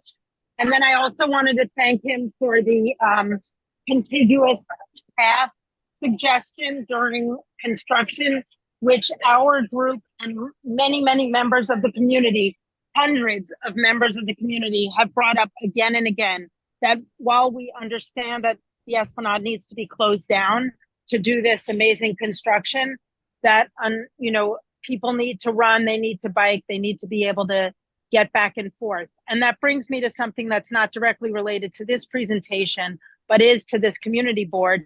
And you may have seen the front page Our Town article about a week ago, which is that, full disclosure, HSS is on our board, but that piece of the Esplanade in the 70s, which has been closed due to the Kellen construction, is really, at this point, it's unacceptable. And that's why our group spoke to Our Town about that. And it's been too many years. They are depending on Parks repair of the infrastructure, for which there is no definitive plan at this point, before they are going to do what we know is going to be a lovely reinvention of that stretch. But we get hundreds of people complaining to our group that this section of the Esplanade in the East 70s has been closed off for too long, and there is no definitive plan to reopen that, even a small pathway. When Rockefeller University, full disclosure, also one of our board members, did its beautiful reinvention of the stretch of the Esplanade in the CB8 district a couple of years ago, they left a path open for runners and bikers and people who are walking with strollers. Right now, there is just cut off space in that part, and it's totally unfair to the community. And I have heard every excuse in the book about it, and have gone through multiple discussions, sent honestly dozens of emails to various entities, and just want Jennifer, let me interrupt you for a minute. We have not had Sheena's report yet from Parks, or rather, I don't know. Sheena was following this up, but now I guess it's Robert. There have been a multitude of potholes, sinkholes, whatever you call it, and major repairs are needed in that part of the Esplanade. And HSS cannot go forward with their work. They are working with the Parks Department until contract has been let for that work. Now, as of today, I have not heard anything about that. Sheena or Robert, do you know anything about when the contracts are going to be let for the repair of those sinkholes along, that's what I call them, along the Esplanade? That's major repair work. Can we unmute them, John? Robert can answer that, because I don't have that part of the East River Esplanade. Yeah, okay. That's under District 15. So Right. he can probably give you more information on that. I have no clue. Okay. Robert, are you still with us? Or Amy, as it says? Yeah, I'm still here. Okay. Okay. Do you have any word on when those repairs will be done? If the contract has been let for a contractor to do those repairs? Well, these for phase 3, these bids for the East River Esplanade will be put into bid this coming January. And the phase 3 sites and Community Board 8 is the ones from East 62nd to 63rd, East 76 to East 80, and East 90 to 94th. So the bids are going to be opening this January. And the other update is that Parks is proceeding to award a contractor for phase 2, and that project is covers the fenced off areas and CB11 from 114th Street to 117th Street. And construction for phase 2 is scheduled as early as this coming January. So with all due respect, that one, Jenna, just to give you an yeah, but I'm just going to give you an example. That 114th to 117th, I have, with all due respect to the Parks Department, I have documents from the Parks Department, multiple documents, that say that that 114th to 117th section would be completed in, not design, would be completed construction in 2016. You can look on the record. So to wait for the Parks Department, and it's gone through phase 3 before on that 114th to 117th. I'm happy to hear that it's now in the next phase and we're moving a little closer, but we are going to be waiting a decade. That is a decade, 2016. And then they would change the date on that all the time on the 114th to 117th section. So it's really not fair to people in CB8. So I think what has to be done is what Rockefeller University did, is they paid for the infrastructure repairs because they were actually worse in that area where they did the reconstruction a couple of years ago, because they recognized, with our advocacy, they recognized that it was never going to get done. And this was just like some pipe dream where they would show us, you know, in this case, the fitness equipment and the beautiful plantings and all of that. But if HSS does not step in to do the infrastructure work, you know, that area is going to be closed off, and people on the Upper East Side are cut off from the East Midtown Greenway. I get it, they can go to York Avenue, but psychologically for runners and bikers. I have to cut you off here. I think maybe we can talk about this after the meeting. We will follow this up with the Parks Department, and I'll try and get back to you next week to continue the discussion. But we have been following up this area in the 70s for some time now, and it's not because we haven't been doing it. We have, but unfortunately, the city moves very slowly on some of these issues, and there's just no way to get it done quicker. I will also raise the topic with HSS. I don't think they're inclined, but we'll see what they have to say about it. Okay, does anyone have any other issues that they'd like to discuss? Sheena, do you have anything else to report on for us tonight? Hello, good evening, everyone. Hope everyone had a good summer, and we're back. So I'm gonna just mention a couple of good things and a couple of disturbing things. So at John Jay Park, this coming Saturday, not me, nope, it's St. Catherine's Park. This coming Saturday, we having the Family Fun Day, 12 to 3. And this coming Tuesday, September the 17th, we're going to have the ribbon cutting for John Jay for the new MPPA area. We had to reschedule it because we had some earlier issues in the year. This was supposed to be done during the summer, but we had to cancel it. So we're going to do it this Tuesday at 10 o'clock. And that's at John Jay. Let's see, for Seabury, because we got some complaints about the scaffolding and the playground area, is scheduled to come down September 30th. So I'll be on track watching them, making sure that they change, take the scaffolding down.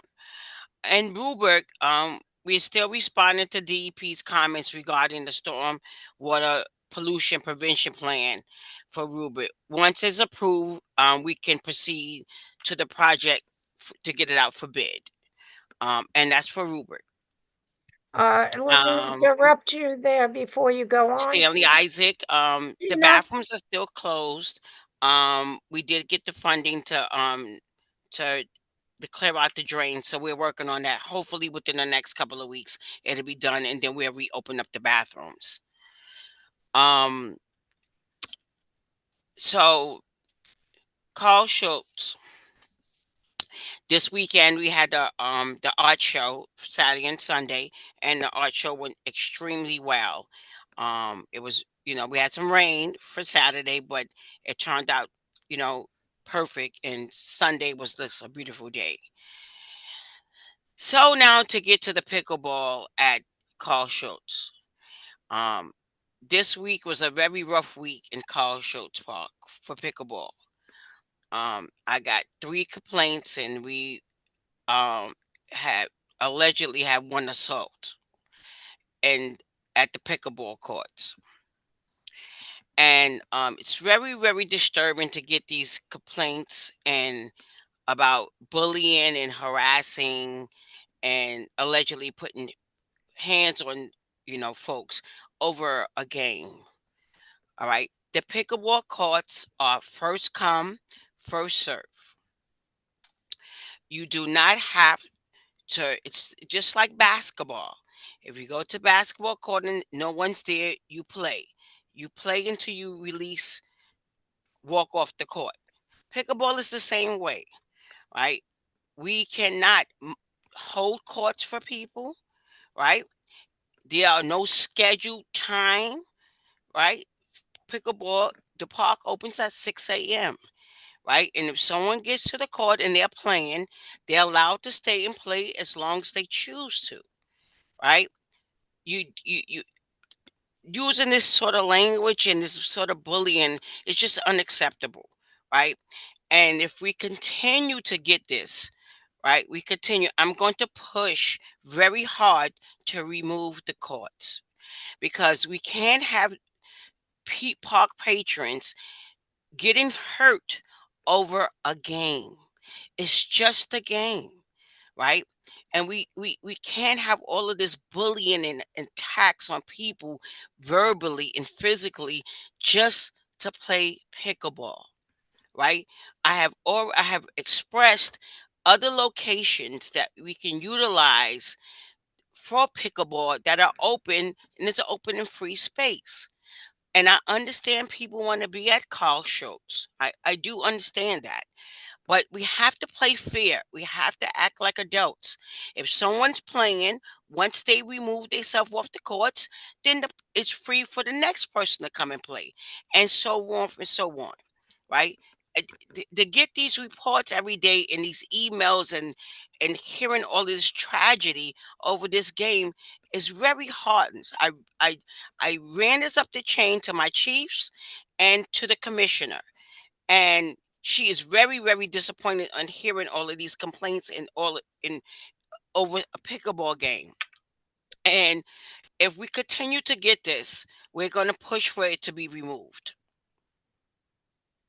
Okay, thank you, Sheena, for that. Let me just ask you, you say somebody was assaulted? Were they I can't hear you. Someone was assaulted? Were they You're muted. severely injured?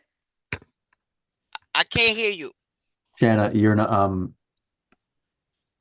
she's not muted. You can't hear us. Can you hear us? I can hear you. Can you not hear me, John? I could hear you. I don't think Shanna can hear us. Oh, maybe you can send Sheena in the chat to turn on her. She's muted. Her little Yeah, I did not mute her. I think she just muted herself right now. But Yeah. text her right now.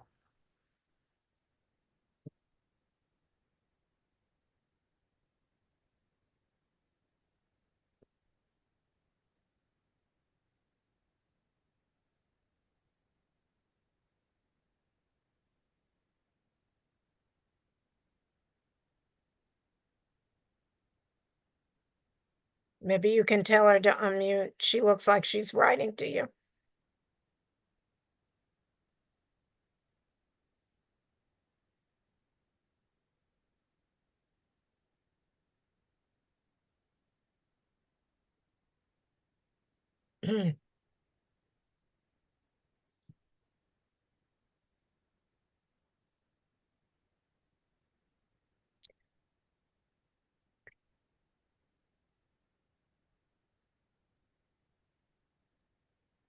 We can't.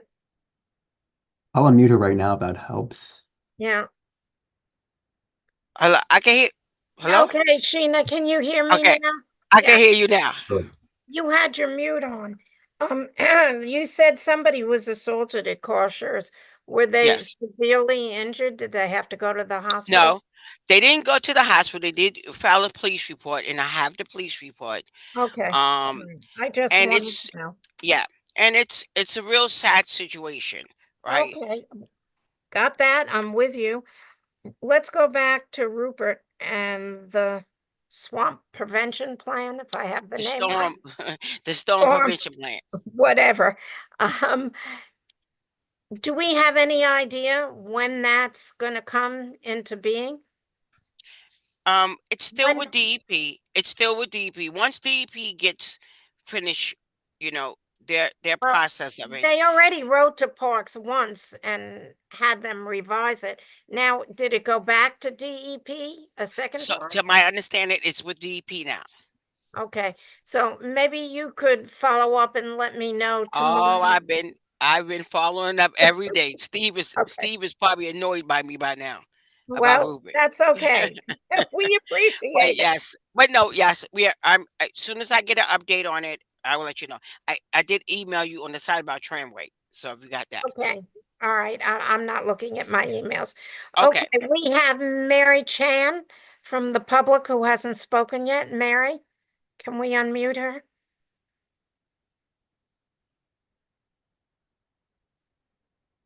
Hello? Can you hear Yes. me? Yes, Mary. Hi. I'm a mother of a child that goes over to John Jay and he plays tennis there. And he also told me that he noticed that there are pickleballers that go there and they draw lines. And I know they're not supposed to, or they were told that they weren't. And I was just curious, how does the park department see that some rules are followed? And another question for Sheena is, she mentioned that when with the pickleballers on the other side, just like tennis courts, if they stay on, I think it's normally they get to stay an hour. They can't stay as long as they want, because there That are people that were waiting. And so so let me answer the first thing about for the John Jay, right? right, So the parks department have a pickleball policy, right? yes, And I'm trying to push for the pickleball at John Jay to be placed inside the handball court area because it's one of the courts are underutilized and it's a better area so we can leave the space and the multi-purpose area free and clear, right? So yes. that kids can come out and play and ride their bicycles and things like that. I cannot prevent pickleball at this present time. If the space is open, long as they do not put permanent marking down, I cannot stop them from playing. Okay. There is no rule there unless I have pickleball designated in another area, in which I am trying to do. Okay. And I'm Okay. working very diligently on to getting that done so that we can clear up the space and say, no, this is a designated area for pickleball. This is free and clear space for general play for anyone that want to play kickball, basketball, or whatever they want to do. Okay. So Okay. just to clarify, are you trying to say that the area where they have the walls, that would be designated for One of the courts. I'm or trying. one? One of the courts. I'm going to try because there are two courts. So one of the courts I'm going to try to make it pickleball for that particular court to make it to designate that area for pickleball Oh, okay. Because I at thought John Jay. they weren't. I thought they weren't going to do it because there were a lot of other people playing handball and tennis and Well, the they little. have but there's handball they can use at the other courts. Oh, okay. All right, Okay. Right. it's a two-sided wall, so they can play on. We want to try to make it a balance, right? And we want to leave the multi-purpose area kind of free, so kids could come and ride their bicycles or kick a ball or something, whatever how they want to play, right? We Okay. want to leave it Okay. free, but at this present time, as long as they do not put in permanent marking, Right. they can use the space if no one is Okay. utilizing it. So if Right. your child is on there riding their bicycle and they come with the pickleball, they can't do that. All Well, right, what if if they're that there makes sense. already? What if they're there already and all the school children come? What do? You wait till they finish There's play their there's pickleball? so the sad thing about that is that John Jay is not a jointly operated facility, which is not adjacent to a school. Even though the school kids Right. do utilize it, I cannot stop other adults from coming in here and playing. We can't. It's just not structured that way. Um, Well, I if it was was a also jointly talking about operated, after school, when they get even out of even school. No, even same thing. even after school, unless it's a permitted event. If it's a permitted Okay. event, then we can say, no, you can't play. Oh Lord. We could hear you. Oh, you can hear me? Oh, I Yeah, we can can hear hear you. you. oh, okay. The system just went blank on me. Okay, so we Okay. can't. We just Oh, now Oh, it did. now somebody Now just, it did. yeah. Okay. Okay, well, okay, so let's move on. Robert, McLean, do you have anything else to add on the Esplanade report that we have not heard?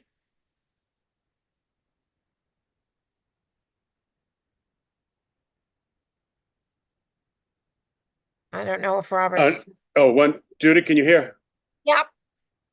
Okay, no, that's it. I'm just, the main thing Okay. that I've got to do is I want to take care of the lighting, and there's Okay. some plumbing issues. We've already turned in the work request orders from that. I want to do the lighting there, and then I'm going to go up to 107th and work south. So, Okay. and Okay. so hopefully next meeting I'll have some update for you. Okay, great. Thank you very much. Now I You're guess we'll welcome. go back to questions from the public. Um, Phyllis? Hi. So first of all, I just want to say, I don't know if Sheena can hear me or not, but she and Orlando have been very good. We've worked out. I've gotten the insurance to get a second bin at Carl Shores Park for pickleball, and we'll be providing nets and allowing people to access that so they can store nets and use the nets. So that's in progress. I just now have been approved, but I have to actually, Brad is helping me figure out which bin to get, so I'm excited about that. But here's what I have to say about, and I've reached out to Sheena about this before. Pickleball and basketball are not the same thing. You have 3 basketball courts, people play one-on-one. They come, they play for a half hour, an hour, they leave. What's happening with the pickleball courts and this first come, first serve is an issue. Typically, what happens in pickleball, and you can Google this, it's called open play, 4 on, 4 off. What that means is that 4 people get on a court, they play a game, and those 4 people get off the court, and the next 4 that are waiting get on the court and play. And that's the rule the community wants enacted.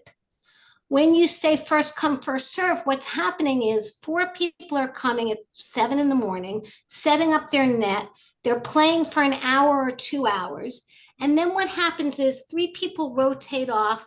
Another 3 people come on that are their friends, not the next people that are waiting, but their friends. And then they start another game and they're monopolizing the courts for hours. So when you have 60 people playing, but you have people that are kind of cutting the line because Parks has said it's first come, first serve. So that means if I reserve the court, I have the court for the entire day if I want the court for the entire day.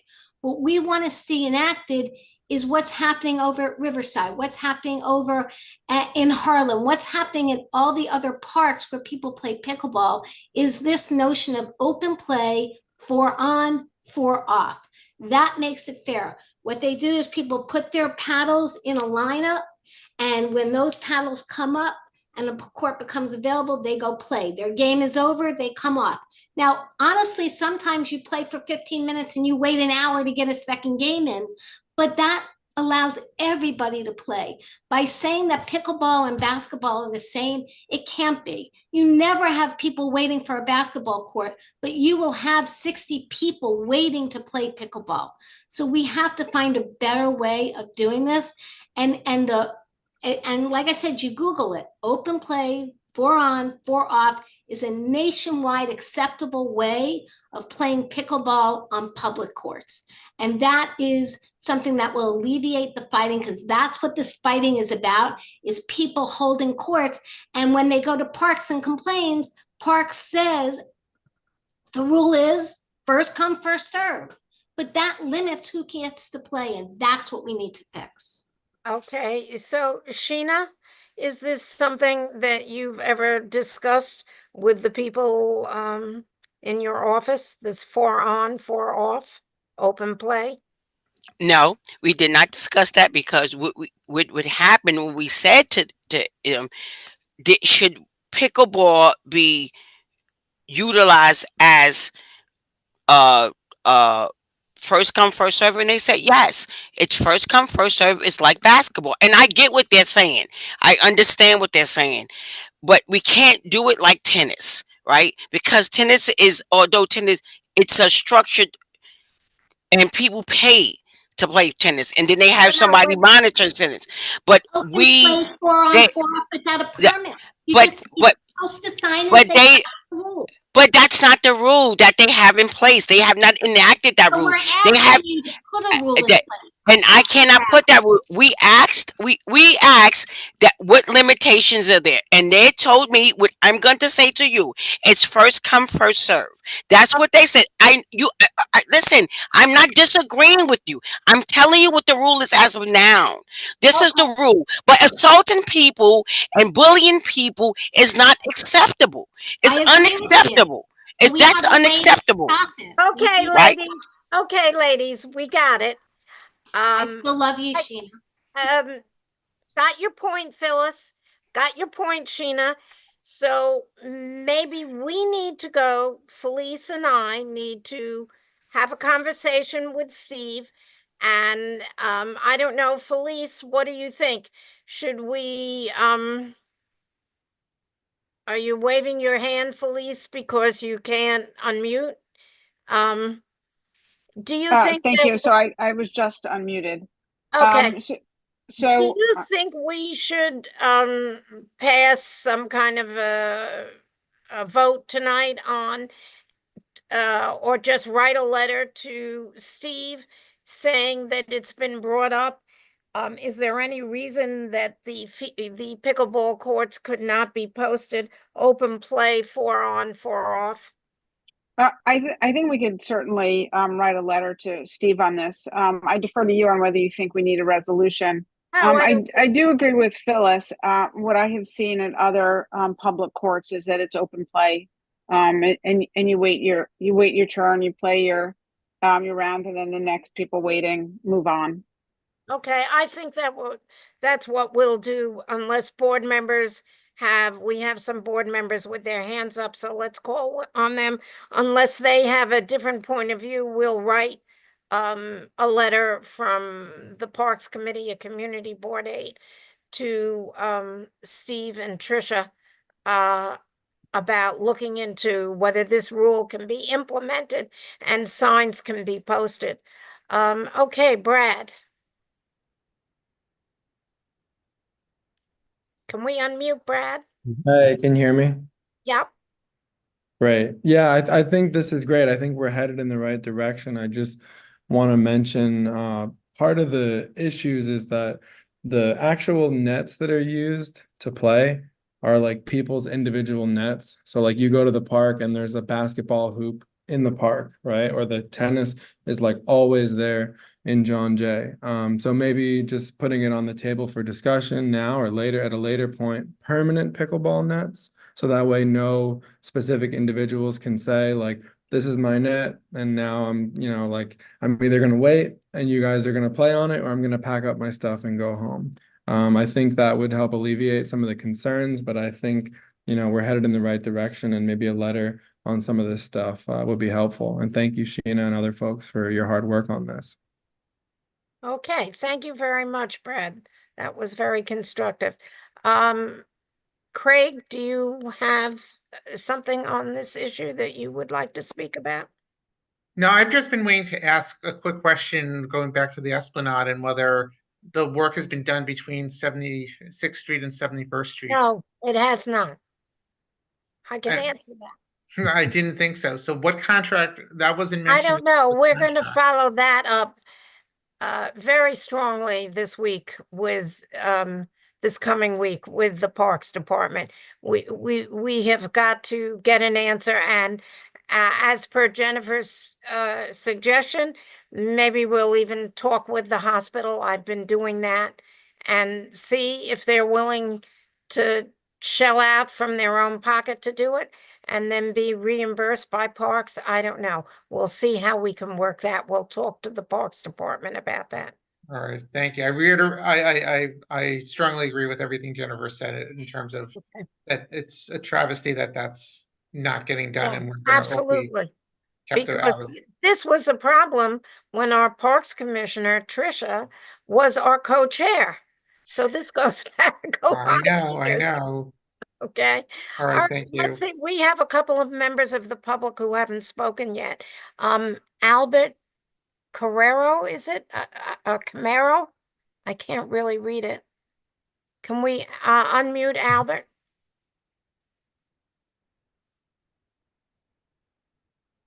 There we go. Hello, testing. Yes, gotcha, Albert. How you doing? I'm Albert Carrero. I'm Albert, the pickleball doctor. I started pickleball in Carchos Park 3 summers ago. I'm the individual that I have formed a committee. I'm the individual that brings the net for the past 3 summers, 7 days a week, from 7 in the morning to 8 o'clock. We have a beautiful community here, over 3,500 members. We follow the park mission statement, open public courts. There are individuals that want to privatize these courts. There are individuals, 3 or 4 individuals that are toxic, and these are the ones that are complaining to the Parks Department on a regular basis. We have open public courts. The community comes at 7 in the morning, 6:30 in the morning to play. There is 4 individuals that come regularly at 6 in the morning that are associated with Brad Henderson and his bin that are the ones that are complaining. Unfortunately, they play and they want to stay on the court while there's 30 people waiting at 7 and 7:30. It is not fair. Why should they have a private court session and play more than 1 or 2, 3 games while there's 30? Albert, let me interrupt you because we've already said, Felice, my co-chair, and myself, that we will be writing a letter and following up to the Parks Department to follow up on the suggestion of open play, 4 on, 4 off, and that will rectify the problem that you're talking about. So hopefully next month, maybe we'll have something positive on this to report back to the community. But thank you for speaking. Okay. Thank you. Let's go to our next public member that we have not heard from, Richard Moskowitz, I think it is. Can we unmute Richard? Can you hear me now? Yes. Go All right, ahead. thank you. Just want to thank Phyllis for supporting open play. There are about 100 people there on a given Saturday or Sunday. Could you even conceive of having 4 people occupying court? No, Richard, we've got I appreciate. I got it. I appreciate. You don't have to repeat. We got the point. We will write the letter. I promise you. Thank you very much. And one more thing. We One will more thing. report back next month what the reply is. Go ahead on your next. Phyllis mentioned the storage bin to keep some equipment because people are schlepping those nets back and forth every single day. And I just want to reiterate, I hope that's true. I hope that really happens. And that would be a really big step in the right direction to make that place more peaceful. Well, I think Phyllis said that they had gotten the insurance and the necessary requirements, so I'm sure that will be happening in the near future. They do have the bin. They didn't have the right paperwork to put it in. Okay. Jennifer, I'll call on you one more time. And So I think that's it for tonight, Jennifer. Yeah, well, I speak for a lot of people because we get a lot of communications, hundreds of communications actually. And so I hope you can hear me. One more issue about security. We put the ribbon on security cameras in 2018, I believe, which is already more than 6 years ago. And there's no plan. I could go into all the details, but we've met multiple times with the NYPD, discussed this with Councilmember Menon's office. Even though the ribbon was cut, it was announced in a news article that we were going to have security cameras in the East 60s. There's no sign that those are coming in the appropriate places in the near future where there is vandalism, where our gardeners are, basically risking their safety to make it beautiful. So I just want to mention that, and I'm happy to meet offline to discuss all the nuances because I could go on about that. But I wanted to mention one very happy thing. We have a whole series of events. We've submitted our flyer to you. Sorry to cover, I'm just in a very loud place. But we have a whole series of amazing events starting next week coming up. So we have everything from a bird walk next week, yoga on the waterfront on the Sunday the 22nd. Another bird walk with New York City Bird Alliance coming up soon on the 25th of September. We have Learn to Fish with New York State Department of Environmental Conservation that's open for children. We also have our signature series of live music events with free ice cream and tons of activities for kids, including a Halloween event that will feature face painting, along with a fantastic live band. Those events are on September 28th, October 19th, and October 27th. We have a beautiful flyer that advertises all of those things. They're all free. Only the yoga and the fishing and the bird walks do require an RSVP because those are space limited. We're also piloting with New York Presbyterian Wellness on the Waterfront program, geared especially to seniors, but not limited to seniors. And we're starting that on September 19th during the day with a walk with the doc program in the middle of the day. And then some other activities that will eventually include things like blood pressure screenings on the waterfront after the walk. So we have a lot of things that we're doing. And I hope you all come to them and spread the word. And our flyer is a PDF that you can print out and put in your buildings and put in your newsletters. So thank you all. And I hope Jennifer, to see you there. have you sent the flyer to the community board? I sent the last iteration to you and to police. I will send I it to have not. Jonathan. I have not received anything from you in the last.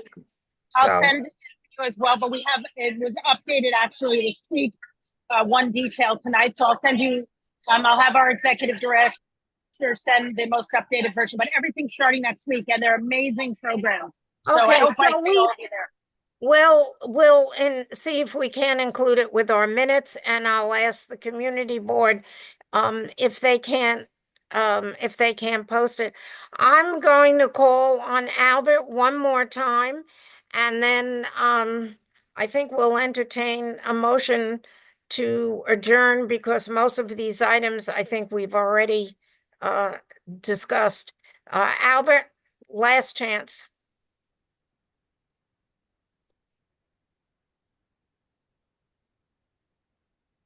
Can we unmute Yes. Albert? Hello, hello. Thank you for taking my question. We have been given application for bin in the past. All parks seem to get public bin, but the park department in this particular park has denied us a public bin because there's a private bin here owned by Brad Henderson. We submitted a resolution and we want the community board to vote on this issue, whether we should get Carchos Park Pickleball. The group that plays here should get a public bin funded by the community board. And Albert, let me stop you. The community board does not have the money and does not fund these kind of items. Phyllis has already said, and I don't know if you were on the meeting at the time, yes, but that she's filled out all the insurance papers and everything. And Sheena has said that the bin will be coming. So you will now be this- getting, by next month, I'm assuming when we have this Yeah. meeting, you will be having a bin there. was this be because there's already private bin, so this will be another private bin. Why can't Carchos Park get a public bin? Why? We could get our own bin. We could get our own insurance. But are you and Phyllis together? No, we don't know. They are opposed us. Brad Henderson has a private bin here. No, which is she has cut- nothing to do with him. Brad has a bin here, which is unethical. No, And but not- Phyllis is talking about a second bin. Yes, but She told us at the beginning of the meeting. a second private And bin. let's unmute Phyllis and have her speak, please. I don't think you heard her talk. She is on mute. Phyllis, you unmute yourself, Phyllis. You're muted. Hit your unmute button, Phyllis. I saw Shayna was talking as well. Not sure if she...